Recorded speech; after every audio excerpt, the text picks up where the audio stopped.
Bonjour mon frère, par peur de rater l'enlèvement, que faire pour pouvoir avoir le Saint-Esprit? Parce que moi aussi je veux l'avoir. Alors attention à tous ceux qui veulent t'embobiner en te disant que tu peux rater l'enlèvement en tant que chrétien. Ce sont des gens qui n'ont pas l'assurance de leur salut et qui ne comprennent pas la chronologie des événements. Déjà, quand est-ce qu'on reçoit le Saint-Esprit? On ne le reçoit pas progressivement dans notre vie.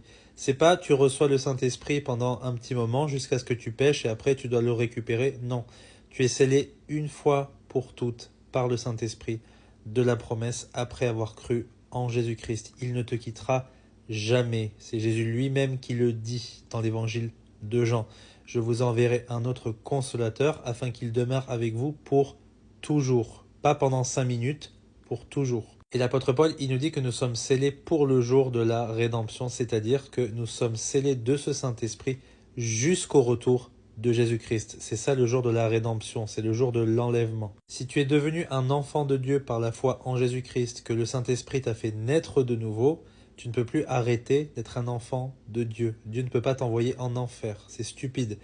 Tu ne ferais pas ça pour tes enfants, et Dieu encore moins. Encore une chose, tu ne peux pas complètement te repentir de tous tes péchés, nettoyer ta vie, ne plus avoir de mauvaises pensées, dès le moment où Jésus va revenir. C'est irréalisable. Les gens qui disent que tu dois faire ces choses-là dans la mesure du possible, ce sont des gens qui te vendent du vent. C'est idiot. Et enfin, pourquoi est-ce qu'on attend avec impatience le retour de Jésus-Christ? Pourquoi est-ce que c'est une attente active? Tout simplement parce que nous aimons notre Seigneur et nous voulons être des serviteurs utiles, des serviteurs qui sont à l'œuvre, d'accord?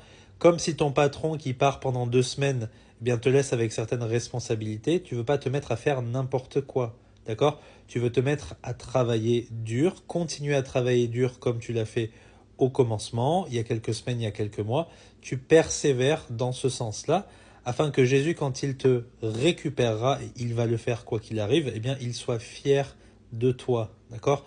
Tu ne veux pas donner à Jésus des raisons de te reprocher des choses. C'est dans ce sens qu'il y a une attente active, comme si Jésus pouvait revenir demain. Voilà, garde tous ces éléments en tête. Si tu es sauvé une fois pour toutes, tu seras enlevé, quoi qu'il arrive. Et maintenant, mets-toi à l'œuvre comme si Jésus pouvait revenir très bientôt. J'espère que c'est clair, que Dieu te bénisse.